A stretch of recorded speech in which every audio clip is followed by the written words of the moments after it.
Hey, everybody. Holy crap. I'm back. It's me. It's the Shawnee P, whatever it is you want to say. Hey, it is good to be back. I know it's been a while since we've done one of these here podcasts, the Utopia Football Podcast. Welcome in, everybody. Welcome back.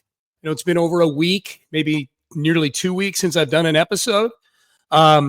And for a handful of different reasons, I'll give you a quick explanation. Nothing sexy. I mean, you guys know I've been on the air on Sports Radio 610, but if you've noticed my voice, probably a little congestion in my voice. I was at Astros spring training last week, all week, which makes it really tough to do episodes because we do the 4-hour show. We get in whatever work we can get in for an hour. Then we're in the car to go to West Palm Beach or Port St. Lucie. We're all day at the ballpark for games. Then we get home at night and got to get ready for the next Payne and Pendergast show. So it was one of those things. The week got away from me. Just not enough time to do episodes. B, I've been under the weather. I feel great from my neck down. You guys probably know how that is sometimes. But from my neck up, it's like they just took all the trash and sludge from the bottom of somebody's garbage disposal and crammed it in my head. And then when we were coming home on Friday, the air pressure in the plane pushed it all out to my ears. So I'm not going to get real graphic with what's been coming out of my skull when I do nasal flushes and cough and things like that. But just know that your boy's not 100% right now. But I'm going to battle and do this mailbag episode because I miss you guys. And I do miss doing this. And there's a lot to get to with the Texans as well. In addition to the Astros, I got some mailbag questions about the Astros. John Cena. Got some mailbag questions about that. I probably won't answer them all. I'm going to kind of consolidate them into just one big question, some of these. But I'm going to roll probably for about 30 minutes today. I gotta watch The Voice. I can't go too long because I got to keep the voice rested for Payne and Pendergast. That's not that I'm deprioritizing the podcast audience. It's just I'm trying to do what's best for me right now. So we'll have a mailbag episode this week. We'll do another one later this week because I do expect this to be a week that has some news attached to it. The free agency period, of course, we're coming off of the combine. Not a ton of angles coming out of the combine for the Texans, other than there's some players who I really like who either performed well or may have performed poorly in the workouts that we can talk about. So the combine is in the rear view. The big thing coming up now is free agency starting on Monday at noon. That's when the legal tampering period can begin. And that's when we'll start to hear about deals. You know, the deals get agreed to during the legal tampering period, and then they get signed on Wednesday. Rarely do the deals not get signed. So if something gets agreed to verbally in the Monday through Wednesday period, the league year begins on the 12th of March, which is a week from tomorrow, which is Wednesday. I'm recording this on Tuesday, just in case you hadn't figured that out yet. So I expect this to be a pretty news-heavy week for an off-season week, just because the Texans are sitting right now at, depending on what website you visit to get your salary cap figures, they're sitting on anywhere from $4.5 million to maybe $6-7 million, something like that, depending on whose arithmetic you choose to believe or agree with. The bottom line is they don't have enough dry powder right now to go be active in free agency without doing some things between now and next week. So I expect that we're going to see at least a couple cuts. Maybe the most noteworthy being I am predicting Shaq Mason is going to get cut. He just wasn't good last year. There's savings to be had, especially if they make him a June 1st cut. So I think he's going to get cut. I think there's some real restructure possibilities here to open up space. You know, for those who don't know, you can take somebody's base salary, turn it into however much you want to into a signing bonus, and then spread that dollar amount out over the rest of the contract year over year, as opposed to taking it all in 1 year like you would a salary. So the candidates for something like that are guys with big salaries in the upcoming year. Laramie Tunsil, big salary. Nico Collins, now big salary coming up. You're kind of kicking the can down the road, but that's the neighborhood the Texans live in now. They don't live in the neighborhood with the teams that have jillions and tens of millions of dollars worth of cap space. They can create it, but they're going to create it at the expense of future years. And keep in mind, Derek Stingley Jr. up for an extension. This time next year, C.J. Stroud and Will Anderson up for extension. So the Texans are operating in a different ecosystem now, to steal a James Gladstone word, ecosystem. Gladstone is the little Lord Fuckpants boy wonder for the Jags, the new GM. So I expect restructures for guys, expensive guys. One thing I would like to see is an extension for Danielle Hunter. He signed only a 2-year deal. I would love to have him for more than just this upcoming season. He obviously played last year. This is the last year, second of his 2-year deal. I could see doing an extension for Danielle Hunter where you get a little bit of cap relief and you lock him in for a little longer term. I think he likes it here. He's from here. Team was good. Team made it further. I think they made it further than the Vikings did this year. Yeah, they did. The Vikings got knocked out in the first round of the playoffs. Sam Darnold. It's about to get paid, Sam Darnold. So I think this is going to be a busy next few days. I don't know what the number is they're shooting to get for in terms of cap space.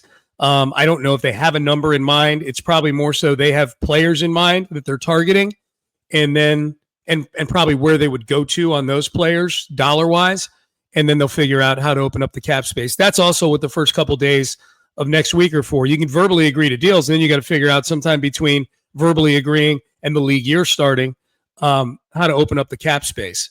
So I'm looking forward to this. This will be very different than last year. I think league-wide and for the Texans, this is not as star-studded a free agency class on any level, at any position, really. The most intriguing position, I think, is quarterback, where you've got Aaron Rodgers out there, you've got Sam Darnold out there, you've got Russell Wilson out there. So I think that's intriguing. It's kind of fun that quarterback has become a position that carries something other than draft intrigue this time of year over the last few years. So I think that the running back position isn't nearly as star-studded this year as it was last year, not even close. Wide receiver with T. Higgins off the market on the franchise tag. Stephon Diggs might be the best wide receiver on the free agent market, which is crazy to think. It's either him or Chris Godwin, both of whom finished the year on IR last year.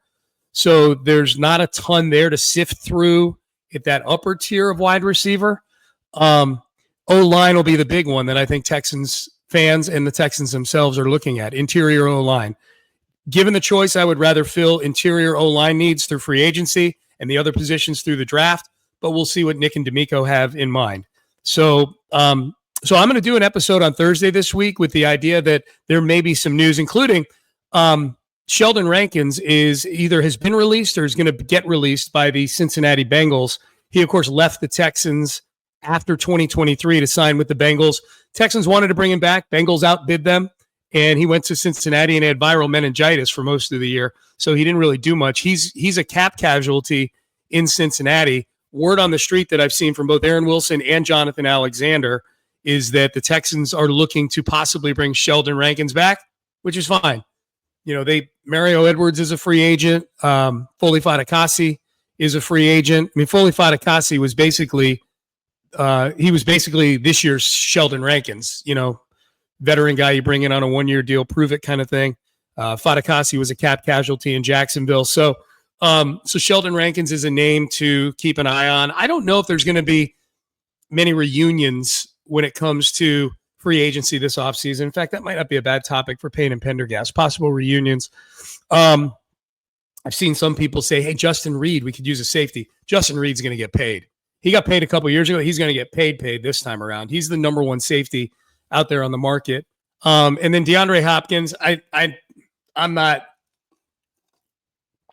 into that. D-Hop. Look, I love D-Hop as a player. It was great. He was a great Texan. Thought he got, the whole Bill O'Brien thing was a joke, him getting traded and whatnot. But he's washed. And that's how bad the wide receiver class is free agency wise. I say washed. I mean, he's still probably got a few plays in him, but nothing he's not impactful anymore. Go watch the postseason. He had one catch in the Chiefs' first 2 postseason games. He's dropping passes in the Super Bowl. So I don't know if there's any reunions to be had out there. Sheldon Rankins, I say that because Sheldon Rankins is being reported as a possibility.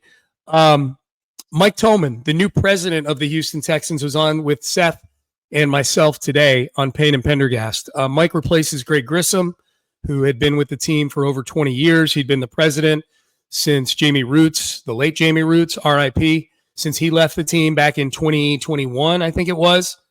Sometime after the front wave of COVID is when Jamie left, and then obviously sad ending to Jamie's story. But Greg Grissom was president since then, and I always thought I like Greg.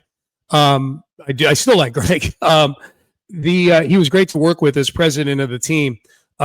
He was excellent on the business side, the day-to-day stuff, the business of game days, the business of marketing the team. Greg was a big part of helping with initiatives, I think, to get the fans back on board.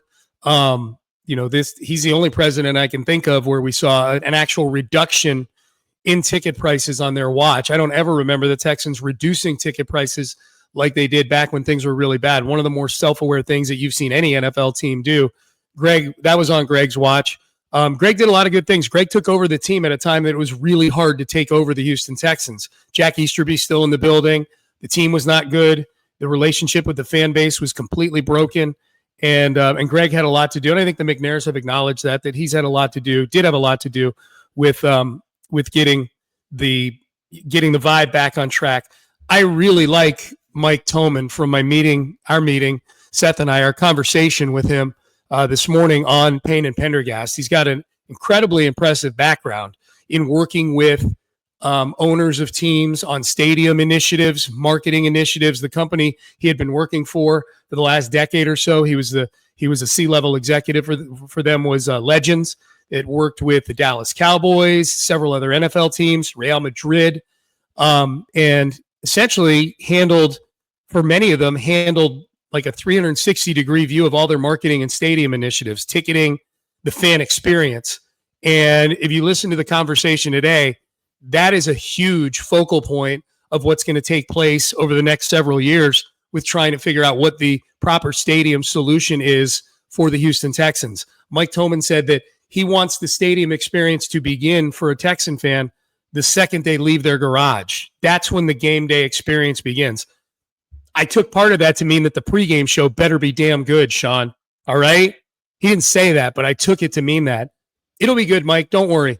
But I think what he's talking about is obviously the arrival at the stadium, the ease of arriving at the stadium, the ease of doing business in the stadium, the experience from a fun standpoint, from a partying standpoint, whatever it may be, tailgating outside the stadium. He is all about the fan experience. This is a major, major uphill climb, though, I think, to get to where they want to get to. They'll arrive at a solution stadium-wise, the Texans will. They're not leaving Houston, and they will be playing in some version of either a refurbished NRG or a new stadium several years from now. The Texans are not going anywhere. My biggest question is, what is that solution going to look like? Because and I brought this up to Mike today, and he liked it. It was a good point, he said, which is that the stadium that was built in 2000 or whenever that was at NRG Stadium was built, that was at a time where the touch points for fans for the in-stadium experience very different than they are right now, 25 years later. Back then it was about the modularity of the playing surface and the retractable roof and obviously some of the things in the stadium. Since then, we've had some Shangri-La, some Taj Mahals built that have huge congregating areas for fans. If you've ever been to Jerry World, down at the end zone there where there's just a huge party area. SoFi has the same thing in LA. Allegiant Stadium in Vegas is just beautiful. The suites, and this is the big thing, and I've talked to actually a couple of people who have been in the business with the Texans on that ticketing side, and talking about just the how essential the suite experience is. The corporate suites, the ability to have levels of suites that are, from affordable as a suite can be, but like affordable level suites to the really big suites, the on-field suites that we've seen at Jerry World and other places where you get that experience of literally being at field level, watching the game. I don't know how great a watch that is, but it's apparently something that's very, very desirable. I would imagine the pregame experience being in a field suite is probably the big thing with that. That's just a guess. But man, it is really hard. I'm no engineer, obviously, but it's really hard to wrap my brain just around how much needs to be done to NRG Stadium to make that stadium something that people view as modern, and that creates the experience that Mike was talking about on our show today. So I thought he was really good. He was really forthcoming. He was really easy to talk to. Got an incredible background. Moved here with his family, moving here. They've moved here. He's got a couple kids. Seems like a very, very down-to-earth guy, which I really liked. Played football at Georgetown. Doesn't look like a football player necessarily. Not a big dude, but he played football at Georgetown. Huge sports fan. And just a real good, nice, humble guy who is obviously very, very, very sharp. So I was excited to meet him. And as somebody at Sports Radio 610, looking forward to being a very, very small part of the partnership between the station and the team. So that's exciting. So with that said, let's get into some mailbag, shall we? If you want to email the show, email the podcast, HOU. Come on now. Let's go. HOU mailbag. Let's go. Oh, come on, man. You're killing me. Show. Oh, I'm dying over here. There's usually the H. There we go. Come on now. Give me the H. There we go. HOU mailbag at gmail.com. What is so hard about this? That's what she said. All right, let's do it. The mailbag. You can email your questions, houmailbag at gmail.com. If you're just getting the podcast now and you're like, where was Sean the last couple weeks? I'm not sending any emails in. If you've had some emails stocked up, if you got email constipation and you need an enema to get your emails out, send them to me, houmailbag at gmail.com. That was disgusting. I'm really sorry about that. Not really. Tanish from UT Austin. He said, Tanish here from UT Austin. And yes, you did say my name right the last time we did the podcast. Okay, good. I think I said Tanish that time. So hopefully I'm still pronouncing it right. Tanish says, I've been seeing some posts online of a mock draft trade proposing Will Anderson and a first-round pick for Myles Garrett, and it's getting a bunch of support from Texan fans. Okay, so keep that in mind. Will Anderson and a first-round pick for Myles Garrett. He says, I know it sounds sexy, but please explain to Texan fans why it makes no sense. I will. You do that in your email here, Tanish, but I'll explain it in my own words. It makes no sense to do because Will Anderson is probably 6 years younger than Myles Garrett, for one. Myles Garrett is a better football player currently than Will Anderson. That may not be the case a year from now. Will Anderson is an ascending player. Myles Garrett is a great player who's probably leveled off. And to throw in a first-round pick with Will Anderson to get an older, more expensive player who's going to want a contract extension when you've got Will Anderson under cost control for at least a couple more years before that big money starts to hit the cap with him, that is Tanish, what you are seeing is probably something generated by AI that is fucking stupid. That's what you saw. That would be one of the dumbest trades that Nick Caserio could make. That would be one of the dumbest trades you can make where you're getting the better player right now involved. God bless, man. They're cleaning windows in my building. So if you hear loud banging noises, it's rope from these idiots outside hitting my window right now.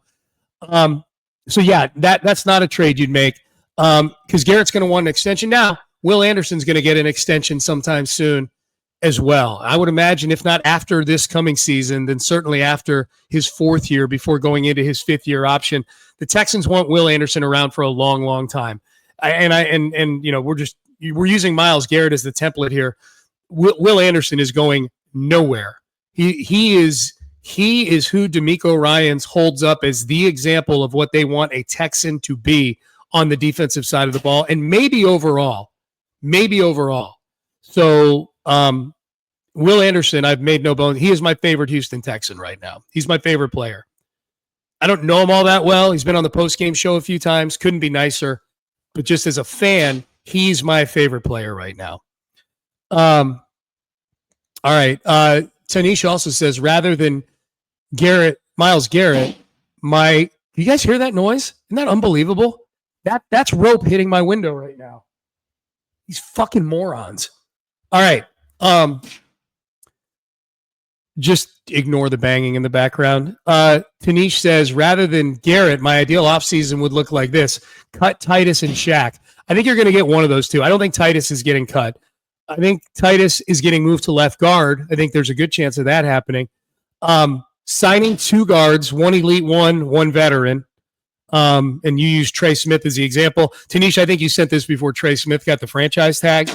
Don't re-sign Diggs unless you can get him back for less than 12 to 15 million annually.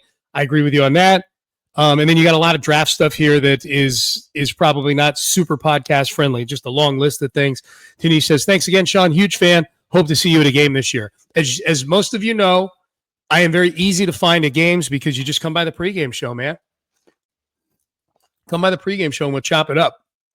All right. BK is in. BK says, Dear Utopia, King of Mornings, master to the Cornell nose tackle, smack off goat, and one-time competitive kolache eating competitor. And that's literal. It's one time I was in the kolache eating contest, 2007. I ate 7 kolaches in 8 minutes. Joey Chestnut ate 56. Story for another time. BK says, one of the reasons people should listen to your show, easy to do anytime on the Odyssey app, he says, thank you, BK, is that you learn things. Some things are absolutely useless, such as Seth's analogies. Yeah, those are fun, though. Entertaining for sure, but completely useless. All right, BK. However, I learned something listening to your show this week. Now, keep in mind, this is a couple weeks ago, that I had no idea about and never would have if not for you. You taught me that the fines issued by the NFL go into a fund to support retired players. That is true, BK. That is true. So when the NFL, led by retired player and full-term punk-ass bitch John Runyon, decided to fine Joe Mixon for something Joe Mixon didn't say, and then went ahead and fined Joe Mixon for saying you can't leave it in the hands of the refs, was Runyon looking to line his own pockets? Ooh, that's fun. If so, what the hell was the successful appeal for Will Anderson? To be clear, the BK stance on Will Anderson is love and respect. I was a little depressed for 30 seconds back in 2023 when the Texans took Stroud because I thought that meant Anderson was gone. Thank you, Nick Caserio, for fixing that. But Will literally said it was us against the refs. Probably should have gotten fined, and he won his appeal. I'm all for the money in that dude's pocket, but really shows this utter clusterfuck that is John Runyon. What a joke. Cougars college basketball is awesome. I agree with that last part. Yeah, that happened I think that happened last week, the successful appeal of the Mixon and Will Anderson fines. I was shocked that Will Anderson's fine was successfully appealed. He literally said, we thought it was us against the refs. So I don't know, man. I'm with you. Like, it feels real scattershot the way that they do this discipline, the way they hand it down in the NFL. Joe Mixon never should have been fined. Will Anderson Jr., if these are the rules, I thought he broke the rules. But again, he's my favorite player. So 25 G's in his pocket. A salute to you, Will Anderson.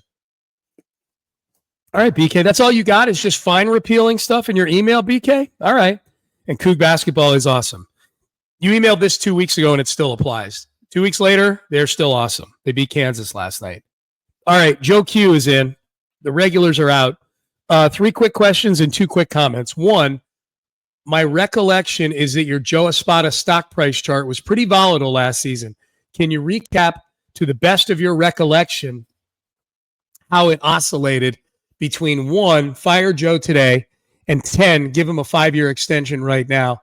How much did Jose Abreu and Brain Dead press conference remarks about the backs of baseball cards factor in? Okay. I'm glad you mentioned that, Joe Q. My Espada vacillation early in the year, very early in the year, before the really, really bad start, I was neutral. He's a brand new manager, so I'm neutral. Where I started to get out on Joe Espada, not to where I thought he should be fired, but just to where I was out on anything he was saying. So I put that at I put him at like a 2.5 was yes. When he was defending Jose Abreu, I understand why he had to do it. He just sucked at it. He was saying things that weren't true. It's one thing to say things like, we're going to support Jose and we feel like that he can hit his way out of this. Like, those are all things that you can say and it can be an opinion. And I can be like, all right. I mean, I disagree with you, but whatever. When he started saying things like, we can't get to where we want to this year without Jose Abreu. I mean, I guess technically he was right. They got beat in the wild card round and Jose Abreu wasn't there. But I'm guessing Jose Abreu was not coming in to save the Astros in that 2-game sweep against the Tigers. I'm being somewhat tongue-in-cheek, but not when I talk about the whole we can't get to where we want to without Jose. Jose Abreu sucked. He was terrible. You can get to a lot of places without Jose Abreu. And I respect Jose Abreu that he's trying to get back into baseball. He's playing winter ball all year. Dude, that door ain't That door ain't opening. Obviously not with the Astros, but I don't think with anybody. He sucks. He's not good. So that's my recollection of it. And then by the end of the year, Joe Q, I was on board with Espada. I thought he managed his way through that crisis situation pretty well. I wouldn't wish the pitching injuries on any manager that he had to deal with. So yeah, I'm my grade. The only thing that matters really is what my grade is right now on Joe Espada. And I would say my grade on Joe Espada is probably a solid 6.5 or a 7. You know what I mean? Like that's good. It's better than average. It's not a 10, but whatever. Next question. You cut Shaq Mason a few weeks back, and Diggs is a free agent unlikely to return. I think when he's saying you cut Shaq Mason a few weeks back, he's saying I advocated for that because Shaq has not been cut yet. Which other Texans under contract for 2025 are least likely to be on the team in September? Okay, this is good. This actually plays into this week. I think Shaq is a huge one. Shaq is a big one. Titus, I think, is going to be back. So I'm going to go through these. I'm not listing all the ones I think. I'm just going to go through the ones that are candidates in my head that could be gone and tell you whether or not I think they will be gone. Shaq, I think, will be gone. Titus, I think, will be here. Jimmy Ward, I think, will be here, although he's a candidate as well. They tacked another year onto his deal this time a year ago. So I think Jimmy Ward is back. I think Dalton Schultz, much to the chagrin of everybody out there, is not going to get cut. He's going to be back, even though he was terrible this year. I don't think Kaimi Fairbairn is getting cut, but that's an interesting one to me because Kaimi in the second half of the season wasn't nearly what he was in the first half of the season. But he won some games for you in the first half of the season. So I don't think Kaimi's gone. The most interesting one is, and then Kenyon Green's another one that gets brought up. Maybe if I could find a team that would give me a 6th or a 7th round pick for Kenyon Green, the last year of Kenyon Green. Maybe they want to exercise a 5th year on him for some reason. I can't imagine why, but just a year of Kenyon Green. Maybe some team had a good draft grade on him. They feel he's a better fit, needs a change of scenery. I would take a 6th or a 7th in a heartbeat for Kenyon Green in a second. The big one I think that's the mystery. So the only one I have right now is Shaq getting cut. Is Danico? The other one's Danico Autry, who I think they can save a bunch of money. Maybe I think I saw $9 million by cutting Danico Autry. I have a hard time wrapping my brain around all the things that Nick Caserio said about Danico a year ago. He's a bad MFer. He's a junkyard dog. He's a guy you want in a dark alley. Like Nick went over the top in the praise of Danico's toughness. I have a hard time seeing the Texans robbing from defensive line to go get cap space, just because defensive line is the linchpin for what D'Amico Ryans likes to do. And when Danico Autry was on the field last year, I thought he did some good things. Look, he had a 6-game suspension. That was unfortunate. I don't think he's going to get suspended for PEDs again. It took him a couple games to shake off the rust. Again, unfortunate. I wouldn't expect that again. And then he had a few sacks. He was really good in the postseason. Boy, he destroyed people on that Chargers offensive line in that game. I would go to Danico Autry about a pay cut before I cut him and just see how much he wants to be here.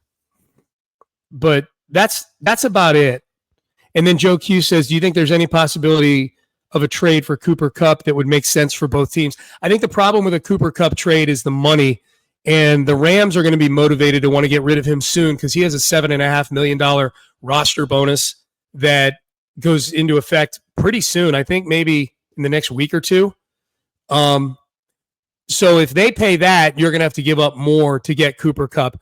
I would wait for them to cut Cooper Kupp and then see if you can bring him in on a reasonable deal. And for those who don't know, Devontae Adams got cut today. I would look into that just to see what the price is to bring in Devontae Adams. Boy, can you imagine Devontae? I know Devontae's 32 now. He's not what he used to be, but he still has some game left. And obviously Deebo Samuel is not an option anymore. I guess I should comment on that because the mailbag questions I have are all pre-Deebo getting traded. I have zero issue with the Texans not trading a 5th-round pick for Deebo Samuel. And it's not the 5th-round pick. It's the $18 million salary. When you're tight on cap space, you can't take the big swings that the Commanders took, who have $80 million in cap space, to bring in Deebo Samuel. Or that the Texans, if this were last year, then I would have said, yeah, make the Deebo Samuel trade. You had $60 million in cap space or whatever it was. So I would have had zero issue. But $18 million, the Texans will find cap space to make an $18 million signing. I just think there's better ways to use your money than Deebo Samuel. So he hasn't been good in a few years. And anybody comparing that trade to the Diggs trade, I think you're comparing apples and oranges when it comes to the two players. Diggs was a Pro Bowler the prior 4 years before the Texans traded for him. Deebo Samuel has put on 10 pounds a year since Diggs started making Pro Bowls. So do I think that there's a Cooper Kupp trade out there? Maybe. I think it's more likely he hits the street and then wants to come play for Nick Caley. That would be the road that gets him here to the Texans. All right, few more. Corey is in Austin. Hi, Sean. Huge fan of your show on 610 and the podcast. Great work. With it being off season, thought I might go with a non-football question. I was born and raised in Houston, moved to Austin about 15 years ago. My family moved up here as well once I started having kids. I only make it back a couple times a year for Texans or Astros games. I'm coming in a couple of weeks with my kids for spring break. Would love a few restaurant recommendations. Usually when I come back, I hit all my old favorites like El Tiempo, Irma's, Hugo's. Okay. I've got a few that Amy and I like restaurants that we like to hit. If you like seafood, well, first of all, let me get a sponsor mention in. I'm sure you're familiar with Beck's Prime. If you're looking for an award-winning burger and hand-spun milkshakes, fries, hot dog, whatever the case may be, Beck's Prime. All right, so that's number one. Love me some Beck's Prime. I will be eating Beck's Prime tonight because Amy is working till 7 o'clock. So I will be going and getting a hamburger for my guy Brooks down at Beck's Prime, right down that balcony over there. Right below that balcony is a Beck's Prime, and all day long, smoke from the grill wafts up, and it smells awesome. It smells amazing. It's incredible that I still have this amazing Adonis-like physique with all that hamburger temptation seeping into my nasal cavity. But if you're looking for seafood, really good seafood restaurant in a neighborhood over near Montrose called Eugene's. Very, very good. We like going there a lot. It's like tucked in it. It's like literally sitting on a corner of like a four-way intersection where it's just houses, and then they've got this restaurant right there. My Italian go-to used to be Petronella's back in the day, but they closed because of COVID. So I love the original Carrabba's on Kirby. Johnny's a friend of the podcast and friend of mine. The original Carrabba's, not one of the chain ones are good, and I know Johnny's involved with those, but the original one is like original on Kirby is really, really good. There's another Italian restaurant called Cavator, which is up on 20th Street, I think. It's up in the Heights. That's really, really good. So those are two. If you want some sushi or something like that, Amy and I, there's a billion sushi places near where we live. Kata Rabata is excellent. It's expensive, but it's excellent. Aka Sushi House in Alabama is really good, and they have happy hour all day on Saturday and Sunday if you're here on a weekend. So those are great. And then I'll have to think of more. I've got your email still here, Corey. If I think of some more, I'll send them to you. I don't know what it is that you guys like. These are all like the neighborhood places that Amy and I go around here. We don't leave the neighborhood. Oh, Relish is a good one on Westheimer. It's just like good old oysters and burgers and American food and stuff. Relish is really, really excellent. I may wind up there tonight now that I think about it. Man, it's going to be a tough choice. Now I'm going to Beck's. So those are a few. All right, John Thompson, not the late deceased Georgetown basketball coach, but John Thompson, who I've known for a long time. The Texans floated the idea of a public bond to pay for extensive renovations or even a new stadium.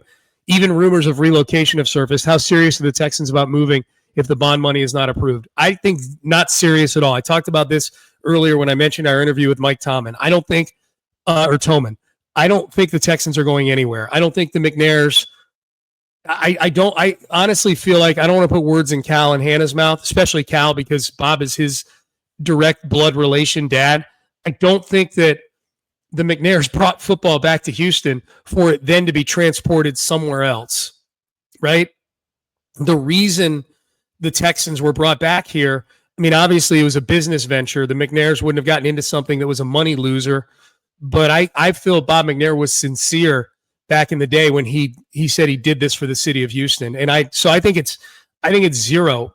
I really do. And maybe I'm a sap and maybe I'll look like an idiot.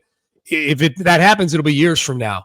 Well, let me caveat. If it happens that I look like an idiot for this, it'll be years from now. There'll be several things I look like an idiot over the next 24 hours probably.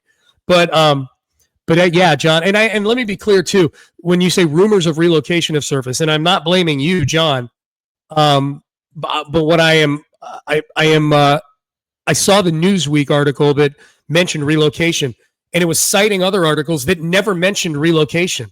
The mere fact that a stadium renovation or new stadium was being talked about, Newsweek or AI, whichever wrote that article, took that and ran with it like there is going to be a relocation. And it's not the case. So, yeah, John, I don't think you have anything to worry about. Now, how ugly could that get? How ugly could it get if between the team and the county, the rodeo's involved as well? Let's find out. That's all I can say. Middle Screen's been begging for a new podcast episode. Been saving this for the off season when we can step back and think about some less time specific things. I don't think I've submitted this or said this somewhere before. I apologize if I have. Pretended Genie told me I was able to go back in time to January 7th, 2021, your 30th birthday, Middle Screen, and do one thing. I think my one action would be to reply to this tweet. And this is Ian Rappaport tweeting. This is January 7th. So this is the day before the Nick Caserio hire, if I'm not mistaken. Oh, no, it's the day of, I think. Here we go. Yeah, it's the night of the Nick Caserio hire. Because January 8th was the press conference. Here's Ian Rappaport. This is the tweet of which Middle Screen speaks. QB Deshaun Watson is extremely unhappy with the organization after owner Cal McNair informed him he would be involved in the GM and coach hiring process and provide feedback, but then did neither in the hire of GM Nick Caserio, sources say. And Middle Screen said he would reply to this tweet saying, this is going to work out about as good as possible for the Texans and bad as possible for Deshaun Watson. Now pretend, Middle Screen, you undersold how great this is. He says, now pretend you read that tweet and try to imagine what you could perceive the worst case scenario to be for Deshaun Watson on January 7th, 2021. Now think about how much worse the actual proceedings were than what you could fathom. I know you're petty, so I know this will be an enjoyable exercise for you. Middle Screen, let me tell you that not only is this an enjoyable exercise, but this takes me back to the documentary that KHOU just dropped on their app, The Fall of Deshaun Watson, which is largely the legal fall of Deshaun Watson, all the massage lawsuits and whatnot. It wasn't nearly enough about football as I was hoping it would be. I hope Jason Bristol and Ron Trevino and everybody who did that doc, I hope you don't take that the wrong way. I really enjoyed what you put together. I really liked it. I was really hoping there would be more in there about just what an utter failure Deshaun Watson had become as a football player. Instead, it was more about the fall of the image of Deshaun Watson and how shunned he'd been and has been, and rightfully so. All that, and a lot of the legal stuff. If you like Tony Busby and Rusty Hardin in your life, go watch this documentary. I would go watch it anyway. It's only 54 minutes, I think. It's very short. It's pretty good. But yeah, dude, it's incredible. Like when I say that deserves a 30 for 30, this is not like one of those things like they should do a 30 for 30 on this. So many people say that these days. There should be on Deshaun Watson, especially juxtaposed to the Texans and how they're coming back now from that. Like, that's why I want the Texans. Well, that's not why. I want the Texans to win a Super Bowl because it'd be amazing for the city and for the station and for everybody here.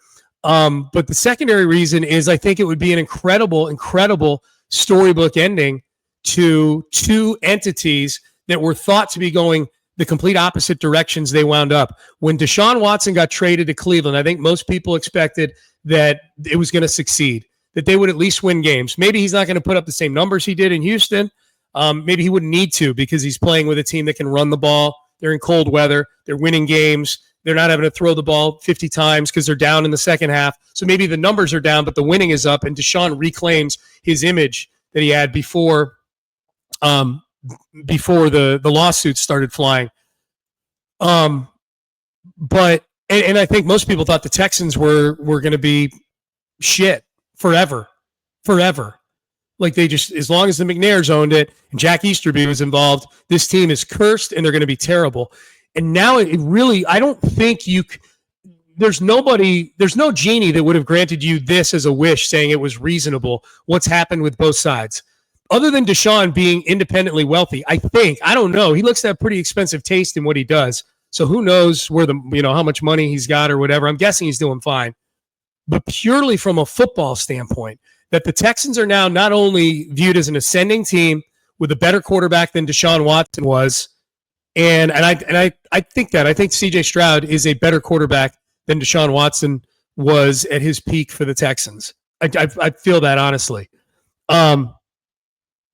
That the Texans are ascending, that they're an organization that guys want to come play for, that now has DeMeco Ryans as its head coach. Like these are all things that would have been viewed as completely unreasonable wishes back in January 7th, 2021, when that tweet was put up. In the meantime, the Browns are picking second in the draft. They traded for Deshaun Watson. It'll be 3 years ago this coming March. They will have traded for Deshaun Watson. And they're picking second in the draft and have $170 million in dead money space, dead cap money. See if I can find many more ways to say it. Dead cap money, $170 million that has yet to be recognized. They still owe him $92 million in salary the next 2 years. They've got tens of millions of dead money pushed forward. All this credit card spending that everybody says the cap isn't real. The cap is very real, okay? It's very real. You can circumnavigate it and circumvent it and get around it and do your credit card spending and whatnot. The Grim Reaper of the cap shows up at some point. Shows up. If you don't think the cap is real, then that means you don't think you're going to live for the next 3 or 4 years or beyond the next 3 or 4 years. You're planning on dying because the cap is real. All right, middle screen. Man, I need a cigarette after that. That was fun. That was really fun. All right, Chris in the ATL, and then I'm going to wrap it up here. I've gone a little longer than I thought, but I've been having a good time. You and Seth use your diabolical sorcery for good during the Astros postseasons when you place hexes on opposing players. It's true. We do that. Let's say, and by the way, we kind of hexed Kenneth Grant's hamstring at the Combine. That Michigan tackle that Seth wants. Remember I said a morning last week, I'm like, just give him a little hamstring pull so he doesn't blow up and kill the drills at the Combine and have his stock go way up. What happened? Pulled hamstring. Be careful, everybody. Don't piss off me and Seth. Let's say you could do the opposite and conjure up the Pendergast Payne protection charm. You can cast this on one body part of one Astros player, and that body part would stay healthy the entire season. I'm enjoying the Astros questions, by the way, today, if I'm being honest. What body part would you choose from the list below and why? Keep in mind which player is more impactful, which body part is more significant with their position and potential time off the roster if injured. These are the 3 body parts. Jose Altuve's oblique, Yordan Alvarez's knee, Framber Valdez's elbow. I can pick one. I can tell you it won't be Jose Altuve's oblique. Jose Altuve still very valuable, but is the least valuable of those 3 players, and he's playing left field now. So I hope Jose Altuve has an all-star season, but it's not. So it comes down to Yordan Alvarez's knee and Framber Valdez's elbow. I'm going to say Yordan's knee. A Framber elbow. Okay, now I don't even want to go down this road. This is what I was going to say. A Framber elbow might actually drive his value down a little bit when it comes to a contract extension and make him a little more affordable. I was going to say that, but now I'm not going to say that because that's mean and bad. I think Yordan, this is it. I think the Astros have pitching. I think they're going to get McCullers back. I think they're going to get Luis Garcia back. So I think the pitching is deep. You don't have another Yordan Alvarez on this roster. You just don't. He's a game wrecker to the nth degree. So it would be the Yordan knee, my friend, old Chris in the ATL, friend of the podcast, friend of mine. Love you. Appreciate you. All right. Hope you guys enjoyed that. That was fun. A little mailbag, a little news, and I'm going to go get after it on the elliptical right now because I have not exercised in a long time because of all this gunk in my head. So we'll do another episode later this week. I'll meet you right back here on probably Thursday or Friday. Start to get you ready, maybe a little preview for the free agency period next week. We up for that? So we'll do that. In the meantime, thanks to Jared Rowland, my producer, for getting the podcast out to all of you. Big thanks to all of you for listening. Thank you for your patience as I was podcastless, as you were podcastless last week. But I am back now and better than ever. We will see you later this week. Have a great week, everybody.